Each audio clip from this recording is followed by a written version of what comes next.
The Sunrisers Hyderabad versus Chennai Super Kings clash may seem a mismatch if you look at the points table, but there are some subplots that are great fun to talk about at this stage of the IPL. On Maruti Suzuki Presents ESPNcricinfo T20 Timer, we're going to take some time and discuss Bhuvneshwar Kumar slightly out of form, you think, and Deepak Chahar bowling as well as he possibly ever has. Ian Bishop's following this tournament so closely. Sanjay Manjrekar earlier said that Deepak Chahar perhaps bowling better than a lot of other Indian seamers and perhaps a bit unlucky to not find himself in the original 15-man squad for the T20 World Cup. Sanjay, you're going to stick by that? See, it's about current form. And, sometimes, Tendulkar, through his long career of 24 years of his test career, kept getting compared to guys who were in the prime.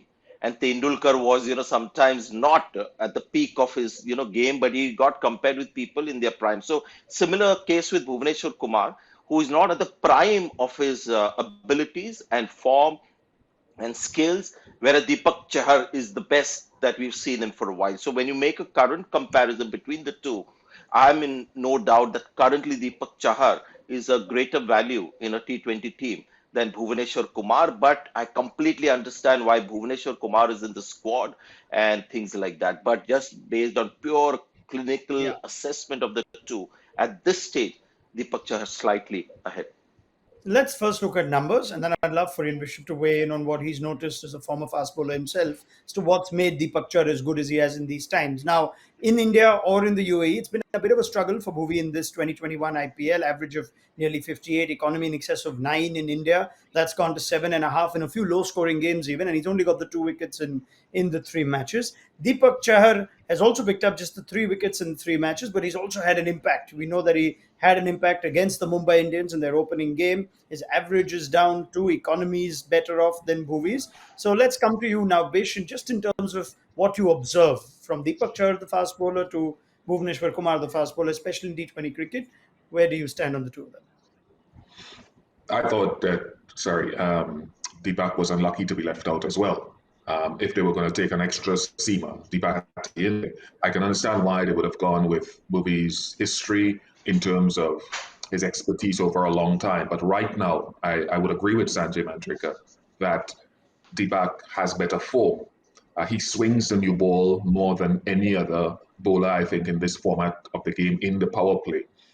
One of the differences could be that although Deepak is bowling a little bit more at the depth, Bhuvi's expertise at the depth, bowling in different phases when he's at his best, is excellent. I thought I saw a little bit of it coming back in the last game, to be honest. A little bit more form coming back. But if you're talking about over the course of the IPL, Deepak Chahar is in better bowling form.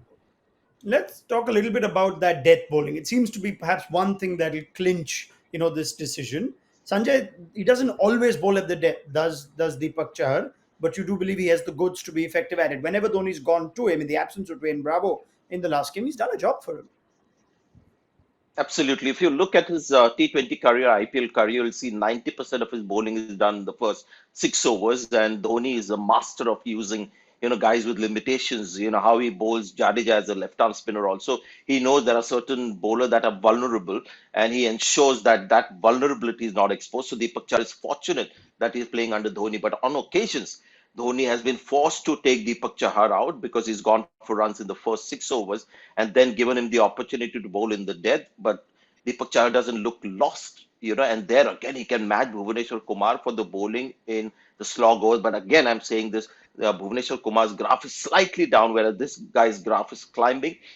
He bowls the leg cutter, slower delivery to right-handers. He bowls the off spinner. He can bowl the Yorker. So he's not somebody that you have to finish in the first 10 and can be immense liability later on. Does it in any way affect how a bowler bowls on where his team might be in the tournament? Bish, Deepak Chahar is playing for a team that's in red hot form. Bhuvneshwar Kumar is playing for a team that almost seems done and out. Would that in any way, cloud our judgment? It could, but I think we know the game well enough to look beyond those sorts of things. We expect the lay person out there watching the game perhaps to be swayed that way.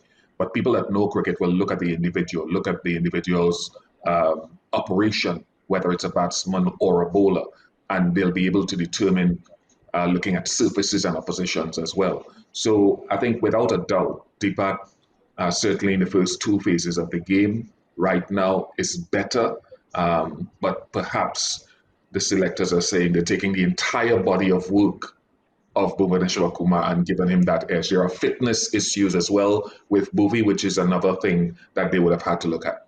All right. So Ian Bishop and Sanjay Manjrekar agree that Deepak Chahar at the moment does seem like the superior bowler to Bhuvneshwar Kumar. That's independent of where these two teams might be on the points table. This was Maruti Suzuki presents ESPNcricinfo T20 Timeout.